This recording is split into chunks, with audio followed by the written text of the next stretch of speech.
He is not, although the last communication that I got from him when we took a break, I did message him. He said he was about 10 minutes out, and that was 8 minutes ago.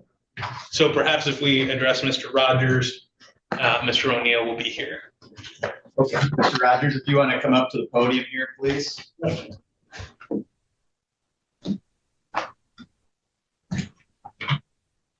And we're on the record as People versus Terry Rogers. This is file number 246768. The record should reflect Mr. Rogers is present here in the courtroom today. Mr. Rogers, did you have a chance to go through the report with Mr. Trush, your attorney? No. You need time to do that with him here? No, I read the report. Okay. Yeah. You have the right to talk to your attorney about that. Do you want to do that? No. No. Okay. Mr. Trush, are there any? A 73-year-old man, no criminal record. A jury took just 9 minutes to convict him. Now, the court decides whether this was defiance or misunderstanding. Corrections, additions, deletions?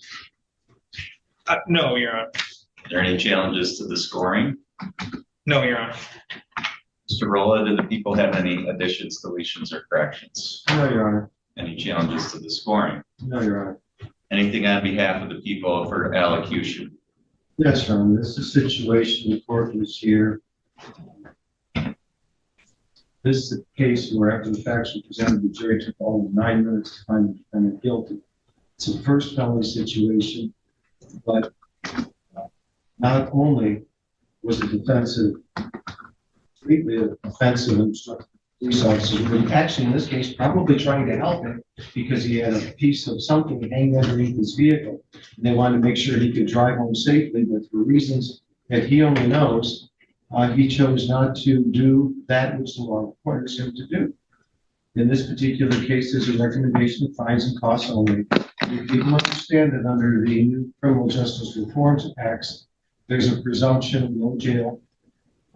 As this defendant unnecessarily tied up and wasted a number of police officers who could have been handling other matters, including, by the way, a supervising sergeant, we think at least a probationary period, in addition to fines and costs, should be imposed by the court.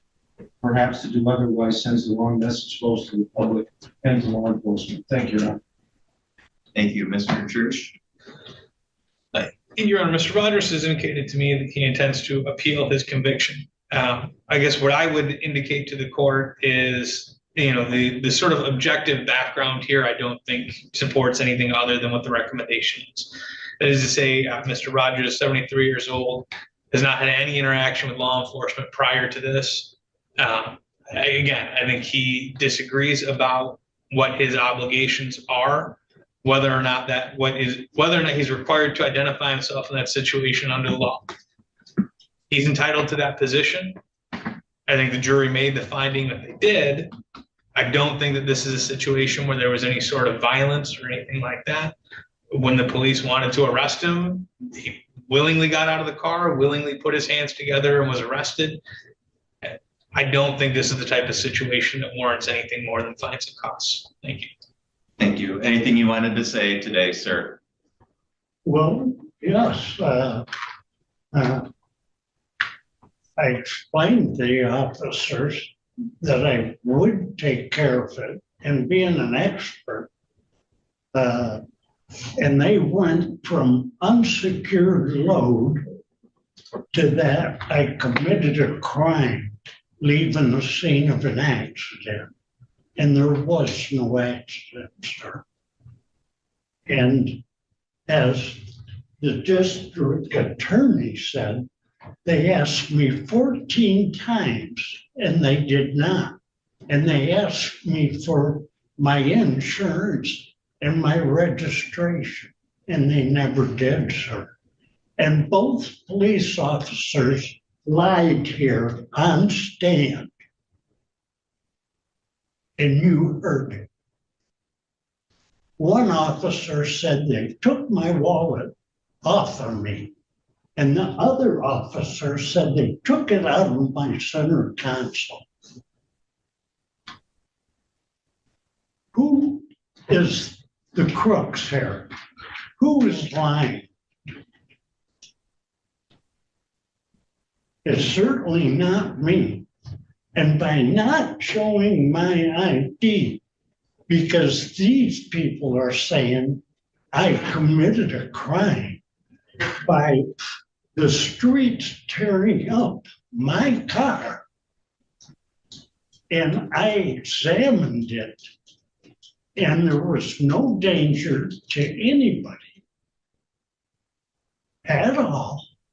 And I told them I'd fix it when I got home.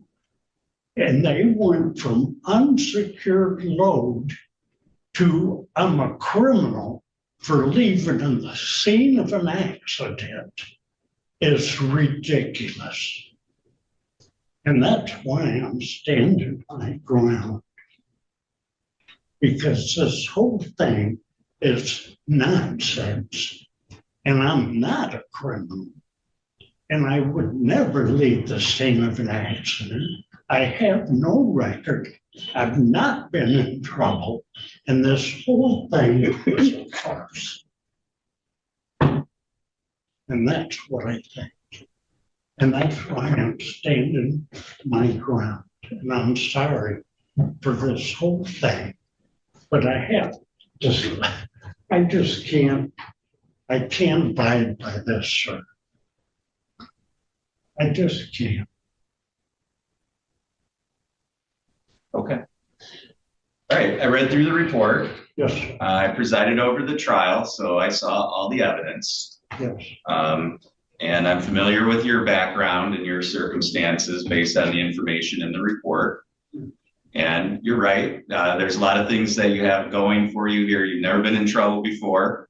Yes. And so someone who's made it as far as you have in life without having any problems tells me that you're generally a law-abiding person. And that throughout your life, you've been able to conform your behavior to what we all expect of law-abiding citizens. So you're right about that, and that certainly plays a factor in the court's decision about what an appropriate sentence is. Thank you. I think there's some things you're wrong about. I don't think the officers lied. I said here. No, I don't, because everything that happened was on videotape. So we all got to see it. So you didn't. hold on. Let me tell you something, okay? You had your trial. You got to speak. You got to speak here today. You told me your position. Yes. This isn't a debate. Okay. We're not going to argue. Now it's my turn to talk. Okay. So I haven't been able to talk yet. Yes. So I'm going to tell you what I think. You've told me what you think, and I've listened to it. I'm going to tell you what I think, and now you have to listen to me. Yes. I don't think the officers lied because what happened is all on videotape. So if you think that, then I don't think you're looking at things the right way. I also think you're missing the point of this case, which is the law requires you to provide your identification, driver's license, insurance, and registration. Yes. And you didn't do that. And they gave you lots of chances to do that. So when you say you're standing your ground, you're incredibly mistaken. And I don't know where you get the idea that you don't have to show your driver's license. The law couldn't be clearer on that. I don't know what you've been looking at on the internet or what people have been telling you, but they're wrong. It took a jury of 12 people of your fellow citizens 9 minutes to find that you were guilty for not providing your driver's license. So the stuff about the accident and all that doesn't matter. What matters is you were required under the law to provide your license. You had plenty of chances to do that. You insulted the police officer, told him he didn't know what he was doing and maybe he needed to go back to school. Like, that to me is ridiculous because you're the one who's wrong on the law. And if you appeal this, I think you're going to continue to find that out because there really is no basis for you to appeal. You have the right to do that, and I encourage you to do it. But I think you're going to find up and down the line, everybody who knows anything about the law is going to be telling you that you were in the wrong. Maybe someday you're going to accept that. Maybe someday you're not. But the idea that you didn't have to show your driver's license is the most common sense thing. And it's just clearly required by the law. And so the fact that all this time has been wasted and all this inconvenience that I know you feel you've been put through didn't have to happen. You caused it all, every single bit of it. And so to blame any of this on the police officers or the system is just your failure to take any accountability for your own actions. Because if you would have just showed them your driver's license, you wouldn't be here right now. And if you would have complied with the law, you wouldn't be here right now. So to blame everybody else for what happened here is ridiculous from my standpoint, and just a complete lack of accountability on your part for following the law. And you had lots of chances to do it and you decided not to. And I think police officers did absolutely everything right throughout that circumstance. They gave you every chance that they could to do what you're supposed to do under the law. And you thought you knew better, and you don't. And I think it's unfortunate for you to get up here and claim that the police officers lied or that somehow everybody's set against you in this, when it's just not the case. I do think a period of oversight is appropriate here. I don't think jail time up front is appropriate. Number one, because you don't have any kind of prior record. Number two, now the law presumes that non-assaultive or violent offenses should not carry with them jail time. I also do feel, based on what I read in this report, that you've had some health issues that may have contributed to the way that you're viewing this. And I kind of your inability, I think, to see what you did wrong. And so I think some of your health issues are contributing to that. I think at a different time in your life, you might have viewed this whole situation a little bit differently. So I think all of that contributed to it. So the court is going to place you on probation for a short period of time, 6 months. The court's going to adopt as the terms of that probation all the standard terms and conditions. The court is not going to impose any jail time up front, as I said. The court is going to order that you pay a crime victims assessment of $130, court costs of $325, attorney fees of $350, a DNA testing fee of $60, and a $68 state cost. You are entitled to 2 days of jail credit. And you do have the ability to, the right to seek an appeal of this sentence.